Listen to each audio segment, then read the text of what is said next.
And now, it's time for another Dice Tower review with the Game Boy Geek. Hello there, my friends. It's the Game Boy Geek here. Today, we're going to be back in the garden. We're going to be looking at an expansion for a game called Garden Dice. This is the card expansion. I've already reviewed Garden Dice back, and it actually made my top 100 list that came out this year. Here's the expansion that adds some different things, some events and some action cards. Let's go back to the garden, water some stuff, harvest some vegetables, and play with some cards. I'll see you on the other side.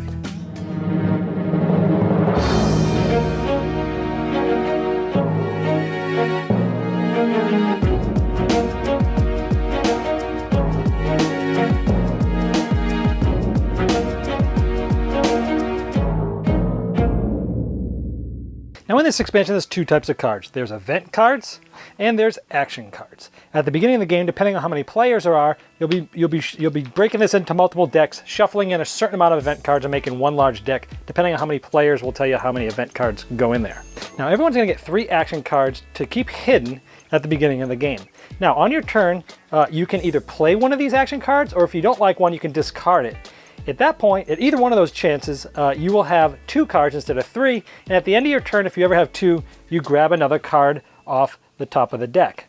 Now, again, on the top of that deck, it could be another action card, or it could be an event card. If it's an action card, you just put it in your hand. If it's an event card, you do what the event says. Let's go over what the action cards do. So I pulled out some of these here to show you the differences. Some of them are take that, some of them are just has some random aspects, some of them give you a pretty good bonuses. So Bodhi Jill here, play before you water a seed, you water it at a 2-pip discount. Well, play at the end of your turn, roll 1 extra die, on a roll of 1 or 2, water any 2 of your seeds. So that's really cool. Switcheroo, okay, so this is sort of a take that. Play anytime on your turn, swap the ownership discs of any 2 seeds of the same type or any 2 veggies of the same type, so you're swapping with somebody else. Another one, Midnight Raid. Play at any time on your turn, spend 1 die to harvest an opponent's veggie. They get the tile, but you get the points because you're raiding theirs. Another take that. Play any time on your turn, spend 1 die to flip an opponent's veggie of equal or lower value back to its seed side. The opponent's disc remains in place because you're uprooting them. Transplant. Play any time on your turn. Relocate one of your own onboard seeds or veggies to any other non-star space, so you can move it around to maybe help you with some chaining later on.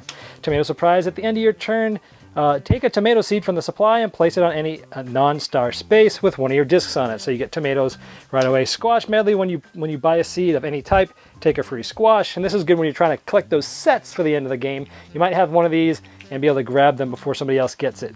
Miracle Plant. Play when you water a seed, immediately harvest that seed for free. So, Miracle Plant. Late Harvest. Play at the end of your turn, roll 1 extra die, and use it to harvest one of your veggie tiles. Helping Hand. Play anytime in your turn, harvest one of your veggies for free. You receive only the tile, but you must choose another player to receive 5 points. So it's a little bit, I'll help you, I'll help that. Which one, and it'll be interesting to see when you use that one. Harvest Mood. Play anytime in your turn, name 2 types of veggie. All players who currently hold at least 2 harvested veggies of either type gains 5 points. So you could be using this if you've got, multiples of 2 types of veggies, but other people don't. You could really get along there. Gentle Rain. Play any time on your turn. Spend 1 die to water an opponent's seed, then also water one of your own seeds. So it's a little bit of everything for you and them.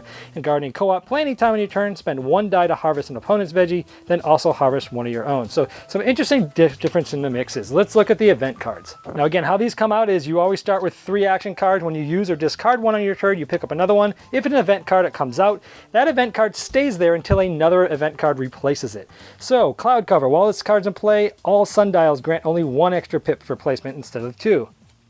Drought. While this card's in play, an extra pip is required for watering. Follow Ground. While this card's in play, star spaces do not gain the usual star bonuses, so that'll change the timing of when you harvest those. Guard Snake. While this card's in play, any player who rolls natural snake eyes, at least 2 ones, on their roll, may either reroll or gains 5 points. While this card's in play, the Scarecrow bonus is 1 point higher than normal. While this card's in play during the heat wave, an extra pip is required for harvesting. Heirloom Veggies. While this card's in play, all veggies are worth 1 extra point when harvested. And Lucky Charm. While this card is in play, all players may reroll 1 die from their pool at the start of their own turn if they wish. So that's the expansion. The game ends the same way, but it does give you some different opportunities of playing action cards or taking advantage of different timing depending on those events. All right, there's the expansion for Garden Dice. Now, Garden Dice as its own is a very good base game. In fact, I was surprised to see that there was an expansion because the base game had so much going for it. You had the family version, which was great. And then you add the regular version, which added in the critters that allowed you to go eat people's seeds and stuff. Excellent. Then they actually had another little mini expansion that was in my box that had to do with the gnomes. And there was another, it's like a mini expansion that was in there. Even with all that, the game, plenty. So this is one of those games that you don't need an expansion. However, this one is very good and I like it. Again, it adds, having those action cards is cool because when you have them, it will sort of point you down a different strategy. I like how some of them are those take that mechanics where you can play that and take it, make you move things, it will swap. And I like how you can play that, take that. I like some of them add a little bit more of a random element where you're rolling the dice. Some of them are a little bit more strategic, and I like how they're kind of distributed between those 3 different types of cards. I also like those event cards when they come up where it will change the timing of when you do things. Oh, you don't get to score the star points until a new event card comes up. I should have done it earlier. Well, now I'm gonna have to wait to do that. Maybe I'll work on something else. So I like how it kind of like gives you a little bit more to think about. Has obviously a little bit of randomness to it, but I think it does add another level. I can't say I'm gonna play with this all the time, but it is a good way to get even more out of this little dice game that has done so much for me. So if you have garden dice, and you've played it out to the bits where even playing with the full game and the gnomes, you're done, you want to try something new, you want to be able to have different avenues to kind of push you down, the card expansion is something you want to look at from Garden Dice. Thanks so much for watching the Dice Tower videos. Find more great videos and reviews as well as our top-rated audio podcast at Dicetower.com. You can also find other great shows at Dicetowernetwork.com. I'm Eric Summerer, and you've been watching The Dice Tower. The Dice Tower is sponsored by Cool Stuff Inc., where you can find great games for great prices. Cool stuff in stock. Check them out at CoolStuffInc.com.